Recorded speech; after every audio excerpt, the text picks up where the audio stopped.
जय स्वामिनारायण विद्यार्थी मित्रों, सहजानंद विद्यालय द्वारा आयोजित डिजिटल अभ्यास श्रेणी में हूँ भावेश गजेरा आप सौ विद्यार्थी मित्रों हार्दिक स्वागत करूँ छूं। आज आपणे धोरण 8 ना विषय विज्ञान नी अंदर प्रकरण नंबर 10 नो तास नंबर 2 शुरू करवा जई रह्या छीए। प्रकरण नंबर 10 नो तास नंबर 2 प्रथम तासनी अंदर तमे जोयुं के ज्यारे यौवनारंभनी शरूआत थाय छे त्यारे शरीरमां केटलाक परिवर्तनो आवे छे। ज्यारे यौवनारंभनी शरूआत थाय छे त्यारे शरीरमां केटलाक परिवर्तनो आवे छे। आ परिवर्तन विषे आपणे छेल्ले चर्चा करी के कया प्रकारना परिवर्तनो आवे छे। एमां अमुक परिवर्तन आपणे जोया, जेमां सौथी पहेलो परिवर्तन हतुं ऊंचाईमां बदलाव। कया प्रकारनो बदलाव आवे छे ऊंचाईमां एना विषे वात करी। हवे शारीरिक आकाરમાં बदलाव तमे जोयुं हशे के तमारा वर्गनी अंदर अभ्यास करता जे बाळको विद्यार्थीओ हशे एमना खभा अने छातीनो भाग ए तमारा करता નીચલા वर्गना जे धोरणना विद्यार्थीओ हशे एना करता पહોળા अने वधारे मोटा लागता हशे। आवुं जोयुं हशे आपणे के तमारा धोरणनी अंदर तमारा वर्गमां भणता विद्यार्थीओना खभाना भाग अने छातीना भाग जे छे ए तमारा करता નીચલા ધોરણમાં અભ્યાસ કરતા વિદ્યાર્થીઓની સરખામણીએ પહોળા હશે। એનું કારણ છે કે તેઓ યૌવનારંભમાં પ્રવેશ કરી ચૂક્યા છે। એટલે યૌવનારંભમાં પ્રવેશ કરી ચૂક્યા છે મતલબ કે યુવાનીનો આરંભ થવાની શરૂઆત થઈ ચૂકી છે। યુવાનીનો આરંભ થવાની શરૂઆત થઈ ચૂકી છે। તો યુવાનીના આરંભમાં એટલે કે યૌવનારંભ દરમિયાન છોકરાઓમાં વૃદ્ધિના કારણે ખભાનો ભાગ ફેલાઈને પહોળો થઈ જાય છે। એટલે ખભાનો ભાગ આપણે એવું કહી શકીએ કે ભરાવદાર બને છે। કેવો બને છે? ભરાવદાર બને છે। જ્યારે છોકરીઓમાં કમરથી નીચેનો ભાગ પહોળો થઈ જાય છે। છોકરીઓમાં કમરથી નીચેનો ભાગ પહોળો થઈ જાય છે। હવે આ વસ્તુનું કારણ શું છે? તો કારણ એવું છે કે વૃદ્ધિના કારણે સ્નાયુઓમાં વિકાસ થાય છે અને સ્નાયુઓના વધુ પડતા વિકાસના કારણે છોકરાઓમાં છોકરીઓની સરખામણીમાં વધુ વિકાસ થાય છે અને એટલે છોકરાઓના ખભા અને છાતીનો ભાગ વધુ પડતો પહોળો દેખાય છે। એટલે શારીરિક આકારમાં બદલાવ, આકારમાં ફેરફાર શું થયો? છોકરાઓની અંદર થતો ફેરફાર તો કે આ ખભાનો ભાગ કેવો થઈ જાય? પહોળો થઈ જાય, છાતીનો ભાગ પહોળો થઈ જાય। જ્યારે છોકરીઓમાં કમરથી નીચેનો ભાગ પહોળો થાય છે। બરાબર? આગળની વાત, અવાજમાં બદલાવ। યૌવનારંભમાં કંઠની ગ્રંથિ, ગળામાં આવેલી ગ્રંથિ અથવા એવું કહીએ સ્વરપેટી એમાં વૃદ્ધિ થવાની શરૂઆત થઈ જાય છે। જ્યારે યુવાનીની શરૂઆત થાય છે ત્યારે કંઠની ગ્રંથિ અથવા સ્વરપેટીમાં વૃદ્ધિ થવાની શરૂઆત થાય છે। હવે આ સ્વરપેટી છોકરાઓમાં અપેક્ષીકૃત મોટી થાય છે। એટલે કે જે હોવી જોઈએ એના કરતા વધુ મોટી બને છે। એટલે છોકરાઓમાં સ્વરપેટી અપેક્ષીકૃત મોટી થઈ જાય છે। મોટી થવાના કારણે એ સ્વરપેટી જે છે એ સ્વરપેટી ગળામાંથી ઉપસીને બહાર આવે છે, બહાર દેખાય છે। એ ગળામાંથી ઉપસીને જે બહાર દેખાય છે એ ભાગને કંઠમણી તરીકે ઓળખવામાં આવે છે। કંઠમણી શું છે? તો યૌવનારંભમાં કંઠની ગ્રંથિ એટલે કે સ્વરપેટીની વૃદ્ધિ થવાની શરૂઆત થાય છે। છોકરાઓમાં આ સ્વર પેટીની વૃદ્ધિ જે છે એ છોકરીઓની સાપેક્ષમાં મોટી હોય એટલે એ સ્વર પેટી જે છે એ સ્વર પેટી ગળામાંથી બહાર નીકળીને બહારની તરફ ઉપસી આવે છે, જેને કંઠમણી તરીકે ઓળખવામાં આવે છે. કંઠમણી કહે છે. છોકરીઓમાં સ્વર પેટી નાના કદની હોવાથી માંડ આ જે ગળાનો ભાગ હોય, આ જે ગળાનો ભાગ હોય એ ગળાના ભાગમાં બહાર ઉપસી આવેલો ભાગ છોકરીઓની અંદર માંડ દેખાય છે, વધુ દેખાતો નથી. સામાન્ય રીતે છોકરીઓનો અવાજ ઊંચો અને તીણો હોય છે, છોકરાઓનો અવાજ ભારે હોય છે. દર વખતે એમ જ હોય છે. આમ તો જો કે બાલ્યાવસ્થામાં તમે જુઓ તો છોકરાઓનો અવાજ અને છોકરીઓનો અવાજ બંને સરખા જ હોય છે. તમે જોજો ઘણી વખત ઘણા ફિલ્મોની અંદર કે સિરિયલોની અંદર ઘણી વખત એવું બને છે કે નાના બાળક ઉપર કોઈ ગીત ફિલ્માવવામાં આવ્યું હોય, નાના બાળક ઉપર કોઈ ગીત ફિલ્માવવામાં આવ્યું હોય તો એ ગીતનો અવાજ, એ ગીત કોની પાસે ગવડાવવામાં આવતું હોય તો છોકરાઓ હોય, છોકરો બરાબર, પણ જેના ઉપર ગીત ફિલ્માવવામાં આવ્યું છે છોકરો છે, પણ એને ગાયું કોણે હોય તો પ્લેબેક સિંગરમાં કોણ હોય તો કે લગભગ છોકરી હોય. એટલે છોકરીઓનો અવાજ અને છોકરાઓનો અવાજ નાની ઉંમરમાં સરખો હોય છે, વધારે ફરક હોતો નથી, પણ જેમ જેમ મોટા થતા જાય એમ અવાજમાં ફરક આવતો જાય. છોકરીઓનો અવાજ તીણો અને ઊંચો બને, જ્યારે છોકરાઓનો અવાજ કેવો બને? ભારે. ઘણી વખત એવું બને કે આ જે સ્નાયુઓ છે એ સ્નાયુઓમાં અનિયંત્રિત વૃદ્ધિ થવાના કારણે એ અવાજ જે છે એ ઘેરો બની જાય છે. અમુક દિવસ સુધી આવો ઘેરો અવાજ રહે છે અને પછી અવાજ સામાન્ય થઈ જાય છે. અમુક દિવસ સુધી અવાજ ઘેરો રહે છે અને પછી એ જે અવાજ છે એ અવાજ કેવો થઈ જાય છે? સામાન્ય થઈ જાય છે. બરાબર? તો આ અવાજમાં બદલાવ કેવી રીતે થાય છે એના વિશેની આપણે વાત કરી. બરાબર? શાના કારણે અવાજમાં બદલાવ આવે છે? સ્વર પેટીમાં વૃદ્ધિ થવાના લીધે અવાજમાં બદલાવ શાના કારણે આવે છે? સ્વર પેટીમાં વૃદ્ધિ થવાના કારણે. પ્રસ્વેદ ગ્રંથિ તૈલ ગ્રંથિની ક્રિયાશીલતામાં વધારો. અહીંયા આ ક્રિયાશીલતા જે છે એ પ્રસ્વેદ ગ્રંથિ અને તૈલ ગ્રંથિમાંની ક્રિયાશીલતા વધે છે અને ક્રિયાશીલતા વધવાના કારણે સ્ત્રાવનું પ્રમાણ તરુણાવસ્થામાં વધુ થાય છે અને વધુ પડતા સ્ત્રાવના કારણે ચહેરા ઉપર ફોલ્લીઓ થવાની અથવા આપણે એવું કહીએ ખીલ થવાની શરૂઆત થાય છે. ફોલ્લીઓ થવાની અથવા એવું આપણે કહીએ કે ખીલ થવાની શરૂઆત થાય છે. ક્યારે? તો કે તરુણાવસ્થામાં ચહેરા પર. બરાબર? તો આ સામાન્ય બદલાવોની બધી વાત કરી. શારીરિક આકારમાં બદલાવ, અવાજમાં બદલાવ, પ્રસ્વેદ ગ્રંથિ અને તૈલ ગ્રંથિની ક્રિયાશીલતામાં વધારો થવાના કારણે ચહેરાના દેખાવમાં બદલાવ.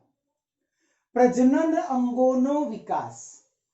યૌવનારંભ દરમિયાન નર પ્રજનન અંગો શુક્રપિંડ અને શિશ્નનો પૂર્ણતઃ વિકાસ થઈ જાય છે. એટલે એવું કહી શકાય કે શુક્રપિંડ પૂર્ણતઃ વિકાસ પામે એટલે શુક્રકોષો ઉત્પન્ન થવાની શરૂઆત થઈ જાય અને બીજું શિશ્ન જે છે એ શિશ્ન મોટું થાય છે. શિશ્ન જે છે કેવું થઈ જાય છે? મોટું થઈ જાય છે. છોકરીઓમાં અંડપિંડનું કદ વધવા માંડે છે. અંડપિંડનું કદ વધે એટલે અંડકોષ પરિપક્વ બને અને અંડપિંડમાંથી અંડકોષ મુક્ત થવાની શરૂઆત આ યૌવનારંભ દરમિયાન થાય છે. યૌવનારંભ દરમિયાન પ્રજનન અંગોનો વિકાસ. તો એમાં પુરુષમાં નર પ્રજનન અંગ એટલે કે છોકરાઓમાં શુક્રપિંડ અને શિશ્નનો પૂર્ણતઃ વિકાસ થાય છે. છોકરીઓમાં અંડપિંડનું કદ વધવા માંડે છે એટલે અંડકોષ પરિપક્વ બને છે અને એમાં અંડપિંડમાંથી અંડકોષ મુક્ત થાય છે. માનસિક, બૌદ્ધિક અને સંવેદનાત્મક પરિપક્વતા. વિચારસરણીમાં પરિવર્તન આવે એટલે વિચારવાનું એનું બદલાય છે, વિચાર કરવાની ક્રિયા એની જે છે બદલાય છે. એટલે ક્યારેક જે નાના હતા અને એવું કહીએ કે વધુ પડતા જડવેડા કરતા હોય, એ જડવેડા કરવાની જગ્યાએ સારું વિચારે, સારું બોલે અને કંઈક પરિવર્તન દેખાય. આ સમય દરમિયાન આ બાળકો જે છે એ સ્વતંત્ર અને વધુ સચેત હોય, વિચાર કરવા માટે સ્વતંત્ર હોય, આપણા માટે શું સારું છે અને શું ખરાબ છે એ પણ જાતે વિચારી શકતા હોય, વિચારવા માટે સ્વતંત્ર છે, સ્વતંત્ર અને વધુ સચેત હોય છે. વિચારવા માટે સમય લે છે, એટલે કે ટૂંકમાં કોઈ પણ વસ્તુ માટે કોઈ નિર્ણય લખવાનો કીધો હોય, નિર્ણય આપવાનો કીધો હોય તો એ નિર્ણય તરત જ નથી આપતા. એ માટે વિચારે છે કે આવું કામ કર્યા પછી શું થશે, એનું પરિણામ શું આવશે. જનરલી પહેલા વિચાર્યા વગરના શું કહેવાય કે નિયમો કે જે કંઈ બી હોય અમલમાં મૂકી દેતા હોય અને એના લીધે નુકસાન થતું હોય તો એ નુકસાન થાય કે ફાયદો થાય, પોતાના માટે શું સારું છે, શું ખરાબ છે, એ બધું વિચારી અને વિચારીને કોઈ પણ નિર્ણય લે. આ એ અવસ્થા છે જે અવસ્થા દરમિયાન મગજની શીખવાની ક્ષમતા સર્વાધિક હોય છે, એટલે સૌથી વધુ શીખવાની ક્ષમતા આ અવસ્થામાં હોય છે. એટલે બાળકો જે છે આ અવસ્થા દરમિયાન વધુ પડતું શીખે એવું પોતે ઈચ્છતા હોય છે. માનસિક બદલાવ જે થયા એની પ્રત્યે અનુકૂળ થવા માટે બાળકો પ્રયત્ન કરે છે અને એ પ્રયત્ન માટે એ પોતાને અસુરક્ષિત અનુભવે છે. પણ જો કે બાળકો આ પ્રકારની જ્યારે પરિસ્થિતિ આવે તો એ વખતે તમારે કોઈ પણ પ્રકારનો ગભરાહટ લાવવો નહીં, કારણ કે આ એક કુદરતી બદલાવ છે. આ શું છે? એક કુદરતી બદલાવ છે. બરાબર, ખ્યાલ આવી ગયો? તો અહીંયા 10.2 નું આપણે પૂરું કર્યું. યૌવનારંભમાં થતા ફેરફારો, અલગ અલગ પ્રકારના ફેરફારો યૌવનારંભ દરમિયાન જોવા મળે છે. બીજું 10.3 કેટલાક ગૌણ જાતીય લક્ષણો જોવા મળે છે. ગૌણ જાતીય લક્ષણો એટલે કે એ એવું દર્શાવે છે કે હવે બાળકો તરુણ બની ગયા છે. બાહ્ય દેખાવ એવું કહી શકાય, જેમ કે બગલમાં તેમજ જનનાંગોની આસપાસ વાળ ઉગવાની શરૂઆત. એ જનનાંગોની આસપાસનો જે વિસ્તાર છે એ વિસ્તારને પ્યુબિક વિસ્તાર તરીકે ઓળખવામાં આવે છે. શું કહીએ છીએ એને? પ્યુબિક વિસ્તાર. એ બગલમાં તેમજ જનનાંગોની આસપાસ વાળ ઉગવાની શરૂઆત આ યૌવનારંભ દરમિયાન થઈ જાય છે, યૌવનારંભ દરમિયાન થાય છે. બરાબર. અને બીજું વિજાતીય આકર્ષણ. છોકરાઓને છોકરીઓ પ્રત્યે આકર્ષણ થાય, છોકરીઓને છોકરાઓ પ્રત્યે આકર્ષણ થાય, એટલે વિજાતીય આકર્ષણ થવાની શરૂઆત થાય. આ સામાન્ય ફેરફાર છે. બીજા ફેરફારો જે આપણે આગળ લખ્યા એ તો છે, પછી આપણે બધા ફેરફારો એક સાથે તમને દર્શાવીશું કે ભાઈ તરુણાવસ્થા દરમિયાન કયા કયા પ્રકારના ફેરફારો થાય છે. બરાબર. તો ગૌણ જાતીય લક્ષણોની અંદર આ સામાન્ય ફેરફાર. છોકરીઓમાં જોવા મળતા ફેરફારો: સ્તનનો વિકાસ થવો, માસિક સ્ત્રાવની શરૂઆત થવી, સ્તનની અંદર આવેલી દૂધ સ્ત્રાવી ગ્રંથિઓનો વિકાસ થાય છે અને એમાંથી દૂધનો સ્ત્રાવ થાય જરૂરિયાત પડે ત્યારે. આ પ્રકારના જે ફેરફારો છે છોકરીઓમાં જોવા મળતા, આ પ્રકારના જે ફેરફારો છે એ ફેરફારોને કોઈક નિયંત્રિત કરે છે. કોણ નિયંત્રિત કરે છે એની ચર્ચા પછી કરીએ. છોકરાઓમાં દાઢી મૂછ ઉગવાની શરૂઆત થાય છે, છાતી ઉપર વાળ ઉગવાની શરૂઆત થાય છે. આ બધા ફેરફારો જે છે એ ગૌણ જાતીય લક્ષણો કહેવાય. બરાબર. આ બધા જે બદલાવ શરીરમાં આવે છે, શરીરમાં આ બધા જે બદલાવ આવે છે, આ બદલાવનું કારણ શું હોય છે? અંતઃસ્ત્રાવ. આ બધા જે શરીરમાં બદલાવ આવે છે એ બદલાવનું કારણ શું છે? અંતઃસ્ત્રાવ. અંતઃસ્ત્રાવ એ એક પ્રકારનો રાસાયણિક પદાર્થ છે. અંતઃસ્ત્રાવ એ એક પ્રકારનો રાસાયણિક પદાર્થ છે જે અંતઃસ્ત્રાવી ગ્રંથિઓમાંથી ઉત્પન્ન થાય છે.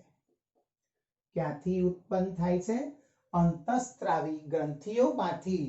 એ અંતઃસ્ત્રાવ જે છે એ અંતઃસ્ત્રાવી ગ્રંથિઓમાંથી ઉત્પન્ન થાય છે. બરાબર. યૌવનારંભની શરૂઆત થાય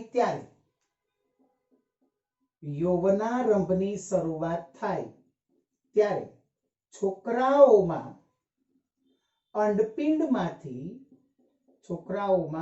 અંડપિંડમાંથી ટેસ્ટોસ્ટેરોન અંતઃસ્ત્રાવ ઉત્પન્ન થવાની શરૂઆત થાય છે. અંતઃસ્ત્રાવનું નામ શું કીધું? ટેસ્ટોસ્ટેરોન.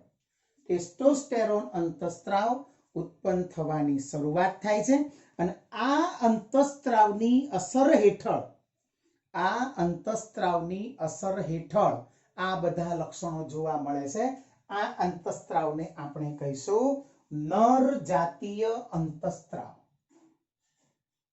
ટેસ્ટોસ્ટેરોનને શું કહેવામાં આવશે? નર જાતીય અંતઃસ્ત્રાવ તરીકે ઓળખવામાં આવે છે. બરાબર. એ જ પ્રમાણે યૌવનારંભ દરમિયાન છોકરીઓમાં, સોરી અહીંયા છોકરાઓમાં અંડપિંડ નહીં આવે, છોકરાઓમાં આવશે શુક્રપિંડ. સોરી બાળકો. છોકરીઓમાં અંડપિંડ નો વિકાસ થાય અને એમાંથી ઇસ્ટ્રોજન અંતઃસ્ત્રાવનો સ્ત્રાવ થાય. શેનો સ્ત્રાવ થાય? ઇસ્ટ્રોજન અંતઃસ્ત્રાવનો સ્ત્રાવ થાય. આ ઇસ્ટ્રોજનને આપણે કહીશું માદા જાતીય અંતઃસ્ત્રાવ. ઇસ્ટ્રોજન અંતઃસ્ત્રાવને શું કહીશું? માદા જાતીય અંતઃસ્ત્રાવ તરીકે ઓળખવામાં આવે છે. બીજી એક વાત અહીંયા એવી કહેવામાં આવે છે કે આ બે અંતઃસ્ત્રાવો જે છે એ બંને અંતઃસ્ત્રાવનું નિયંત્રણ કરનાર એક અન્ય અંતઃસ્ત્રાવ છે. નિયંત્રણ કરનાર એક અન્ય અંતઃસ્ત્રાવ છે. એ અંતઃસ્ત્રાવને આપણે શું કહીશું? નિયંત્રણ કરનાર અન્ય અંતઃસ્ત્રાવ જે છે એ અંતઃસ્ત્રાવને આપણે શું કહીશું? તો એને કહીશું આપણે પિટ્યુટરી. બોલાય પિટ્યુટરી, લખાય પિટ્યુટરી. લખાય શું? પિટ્યુટરી ગ્રંથિ. બરાબર. તો આ અંતઃસ્ત્રાવ જે છે એ અંતઃસ્ત્રાવની વધઘટ થવાથી, અંતઃસ્ત્રાવમાં ફેરફાર થવાથી મનુષ્યમાં આ પ્રકારના બધા બદલાવ દેખાય છે, બદલાવ જોવા મળે છે.